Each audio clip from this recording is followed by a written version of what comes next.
ang Panginoon. At sumainyo rin. Ang wakas ng mabuting balita ng Panginoon ayon kay San Lucas. Papuri sa iyo, Panginoon. Noong panahong iyon, sinabi ni Jesus sa kanyang mga alagad, ganito ang nasusulat, kinakailangang magbata ng hirap at mamatay ang Mesiyas at muling mabuhay sa ikatlong araw. Sa kanyang pangalan, ang pagsisisi at kapatawaran ng mga kasalanan ay dapat ipangaral sa lahat ng bansa magmula sa Jerusalem. Kayo ang mga saksi sa mga bagay na ito. Tandaan ninyo, susuguin ko sa inyo ang itinangako ng aking Ama. Kaya't huwag kayong aalis sa lungsod hanggat hindi kayo napagkakalooban ng kapangyarihan mula sa itaas. Pagkatapos sila'y isinama ni Jesus sa labas ng lungsod. Pagdating sa Betania, itinaas niya ang kanyang mga kamay at pinagpala sila. Samantalang iginagawad niya ito, siya na may lumalayo paakyat sa langit. Siya'y sinamba nila, pagkatapos sila'y nagbalik sa Jerusalem, taglay ang malaking kagalakan. Palagi sila sa templo at doon nagpupuri sa Diyos. Ang mabuting balita ng Panginoon. Pinupuri ka namin, Panginoong Jesucristo. Ngayon pinagdiriwang natin ang dakilang kapistahan ng pag-akyat ni Jesus sa langit. 40 days after resurrection, siya'y bumalik sa kanyang Ama. Parang mission accomplished na. Tapos na yung mission. Alam naman natin, pinadala siya sa mundong ito, ang mission niya para iligtas tayo, hanguin tayo sa kasalanan. Yung mission niya, yung Kalbaryo, yung crucifixion. Dahil sa Kalbaryo, naligtas na tayo. That's why ang confirmation nga, to confirm na naligtas na tayo, yung muling pagkabuhay. Dahil kung hindi muling nabuhay ang Panginoon, ibig sabihin, para hindi tinanggap ng Ama ang kanyang Kalbaryo, ang kanyang sakripisyo. At dahil siya'y muling nabuhay, ipinakita, tinanggap ng Ama ang kanyang Kalbaryo. That's why yung Kalbaryo na yan, yung kanyang cross, ito yung ating kaligtasan. At yung resurrection, the confirmation na tinanggap ng Ama ang kanyang pag-alay ng buhay para hanguin tayo sa kadiliman, sa kasalanan. At ngayon, after 40 days, babalik na sa kanyang Ama. Diba sa binyag, tayo ay naging katawan ni Kristo. Sino yung ulo? Si Kristo. Parang sinabi na ang Ascension Sunday, ang pag-akyat niya, tayo bilang katawan ni Kristo, tayo ngayon ang magpatuloy sa kanyang misyon. Diba yung ulo ng misyon? At pumalik sa Ama, tayo katawan ni Kristo, reflection, extension ng Panginoon, tayo ang magpatuloy ng misyon ng Panginoon. That's why sabi nga dito, tinawag tayo na maging saksi. Kayo ang mga saksi sa mga bagay na ito. Yung ang mission pala natin to witness our faith, na maging saksi tayo sa ating pananampalataya. Yung pagsasabuhay ng pananampalataya, naging witness ka sa pananampalataya mo, mission yan. Naging tapat ka sa trabaho mo, nag-mission yan. Naging tapat ka sa pamilya mo, mission yan. To be a witness. So kung naging saksi tayo sa ating pananampalataya, nagmi-mission tayo. Hindi na kailangan pumunta ng Africa, Papua New Guinea para mag-mission. Pag sinasabuhay mo ang pananampalataya mo, naging saksi ka. You become a missionary by living our faith. So ito nga, sana maging saksi tayo, ipakita natin na buhay ang Diyos sa pamamagitan natin. So, at ang kanyang, sabi nga dito, bago sila alis ng Jerusalem, ihintayin muna yung Banal na Espiritu Santo. Ito yung next Sunday, yung dakilang kapistahan ng Pentecostes, the Pentecost, the coming of the Holy Spirit. Hindi muna sila aalis sa Jerusalem, hindi mo na sa magmisyon hanggang hindi matanggap ang Holy Spirit. Diba? Holy Spirit. Dahil ang mission ay hindi sa kanila. Ang mission sa Panginoon. Ang Holy Spirit ang maggabay sa kanilang mission. Pag wala yung Banal na Espiritu Santo, baka ipalaganap mo ang sarili mo, hindi ang kaharian ng Diyos. Dahil ang Espiritu Santo ang gumagabay sa atin, ang ipapalaganap natin ang kaharian ng Diyos, hindi yung sarili. That's why ito nga sinabi dito, huwag mo na kayong aalis sa Jerusalem. Hintay ninyo ang Banal na Espiritu Santo. No? The Holy Spirit will empower you. Pag na-empower ka na, gagabayan ka ng Espiritu Santo, dyan magsimula yung mission natin. That's why yung simbahan nga natin ay missionary church. Ano yung simbahan natin? Tayo ay simbahan, nagmi-mission tayo. Ang mission, to give witness of our faith, nagbibigay buhay. Huwag mo na kayong aalis sa Jerusalem. Hintay ninyo roon ang ipinangako ng Ama, ang banal na Espiritu Santo. Pero sabihin natin dito pala, huwag mo na kayong aalis hanggang hindi matanggap ang long service. Kasi pag-uwi sa Pilipinas, hirap pa naman sa Pilipinas. So, parang gano'n, di ba? Huwag mo na tayong aalis sa Pilipinas pag hindi nagpidos.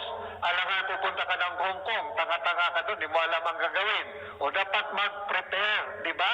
Huwag mo nang alis, talagang i-prepare. O anak, alis si mama, magtrabaho sa Hong Kong. Matagal-tagal to anak para to sa inyo. I-prepare. Huwag mo nang alis ang bigla kagad. Dapat, my love huwag kang maghahanap. Alis ako. Kaya mo ba? Pabalik ako 2 years. Taroy, nag-pandemic, 4 years. So, parang ganun din, di ba? Pag nagmimisyon, pag umalis sa bayan, sa pamilya, paghandaan din. Di ba? Si Jesus, sinabi ng kanyang mga alagad, maghanda muna kayo. Although you witness my resurrection, nakasama niyo ako, you witness the crucifixion, the resurrection, pero ihanda niyo pa rin yung sarili niyo. Dahil ang misyon ay hindi madali. The disciples, except John, John the beloved, lahat sila, they died as a martyr. Hindi madali. Malapit sa Panginoon, pinili, nag-proclaim ng good news, pero ang buhay nila, they were persecuted, they were martyred. So ganun din. If we witness our faith, maybe people may dislike us.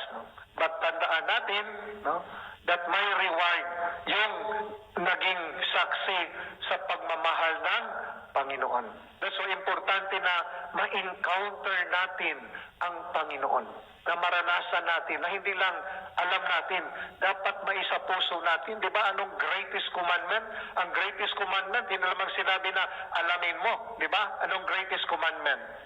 At tandaan nyo, mahalin mo. Di ba? Love God with all your heart, mind, soul, and strength. Ilagay dito sa puso. That's why Sacred Heart, devotion natin. Kasi ang puso, pag nandiyan ang pagmamahal, maski anong mga pagsubok sa buhay, talagang ipaglaban mo dahil sa pagmamahal. Diba? OFW, dahil sa pagmamahal, talagang tiniis ang comfort doon sa pamilya, sa Pilipinas, para lang sa mahal sa buhay. Kung hindi nyo mahal ang yung mga anak nyo, I'm sure hindi kayo magibang bayan. Tama ba? Diba? Dahil sa pagmamahal. That's why ang pagmamahal, dito yung sinabi ng Panginoon, dahil sa pagmamahal, handa ang yung mga alagad na mag-mission. Even to the point of giving their life, shedding their blood for the love of the kingdom of God. Ay, naalala ko yung movie, kung napanood nyo, yung Mufasa, The Lion King. Napanood nyo ba yun? Di ba? Magandang line doon. Isang linya, sinabi doon na the eyes never forget what the heart sees. Yung mata daw ay hindi makalimutan. Ano yung nakikita sa puso. No wonder first love never dies. Anong nakikita? That's why we encounter the Lord. Mahalin natin ang Panginoon. Love God with all your heart. Pag nakita, di ba anong sinabi dito sa ikalawang pagbasa? Naway liwanagan ng Diyos ang inyong isip upang malaman ninyo ang ating inasahan sa kanyang pagkatawag sa inyo. Enlighten our minds, our hearts, para makita natin ang purpose ng ating paglalakbay sa mundong ito. Diba this year, Jubilee year, ano yung theme? Pilgrims of Hope. Nagpipilgrimage tayo. Dumadaan tayo puno ng pag-asa sa muling pagkabuhay. Yung mga pagsubok mo, yung mga trial sa buhay mo, may reward yan. Don't give up dahil may reward. Pero sometimes, yung isip natin makamundo, ang hirap pakinggan ang boses ng Panginoon. Ang narinig lang natin, worldly voices. And this morning, maaga, yung celebration ngayon ng ating Independence Day. Kaninang umaga, nagmasa ko dun sa Chater Road. Of course, yung mga konsulado, ang hirap pakinggan. No? Habang binabasa, tapos sa gilid, may nagkaraoke, ingay-ingay sa likod. No? That's why sa hobili ko, talagang sinabi ko, narinig nyo ba yung mga pagbasa? Ang hirap, dahil ang ingay ng mundo. Okay? Sometimes, ganon din, we struggle. We listen to the voice of God. Kung pakinggan natin ang boses ng Panginoon, hindi tayo mawawala sa ating paglalakbay. Pero ang pinakinggan natin, yung boses ng galit, yung inis, no? Yung mga puot sa puso, that's why hindi tayo mapayapa. Listen to the voice of God. Yun ang prayer. That's why, pray, Lord, help me, Lord, na mapakinggan ko, Panginoon, yung tinig mo, Lord. Once we listen to the voice of God, it will give us comfort. Pero ang pinakinggan natin habang sa simbahan, sa loob, wala, nag-isip, hindi pinakinggan si Lord. Enrollment na naman. Recontract ba ako nito? Parang ang pinakinggan natin, ang problema natin. Hindi natin pinakinggan ang boses ni Lord. Kasi parang puno tayo ng takot dahil ang pinakinggan natin ang boses natin. Kung pakinggan natin ang tinig ng Panginoon, ito yung magbigay ng assurance sa atin na sa kabila ng mga trial sa buhay, the Lord will journey with us. May tagumpay pagkasama natin ang Panginoon. Amen?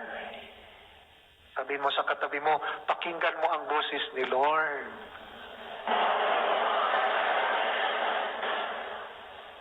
Diba? Huwag yung boses ng galit, yung puot, yung gustong mag-revenge, gagantihan. Huwag pakinggan yan. Sisirain yung buhay mo yan. Pakinggan natin ang tinig ni Lord na magbigay sa atin ng kalayaan. Tulad ng mga alagad. That's why hindi nga sila umalis sa Jerusalem until they will listen, receive the Holy Spirit. Yung Spirit empower them in their mission. That's why sa ating banal na Eucharistia, nagpaalala sa atin ang ascension, ang muling pag-akyat ng Panginoon, the head of the body, ay nagpaalala sa atin tayo bilang katawan ni Kristo ay ipatuloy natin ang misyon ng Panginoon. That's why hindi maging complete yung ating binyag pag hindi tayo nagmimisyon. Yung kanyang, parang si Lord pagbalik niya sa langit, parang nagpo-for good na siya, nagpo-for good. Sana gano'n, nagpo-for good. No? Pero paano mag-for good? Hanggang ngayon, hingi pala ng hingi. No? Nung una, mama, ang tawag ngayon nila, lola, matagal na pala, lola na. Paano mag-for good si lola na hindi na-empower yung mga anak? Okay? So, naway sa ating pagpatuloy, sa ating paglalakbay, na sa kabila, napakinggan natin ang tinig ng Panginoon. Para once we listen to the voice of God, we will never be lost in our journey. Amen.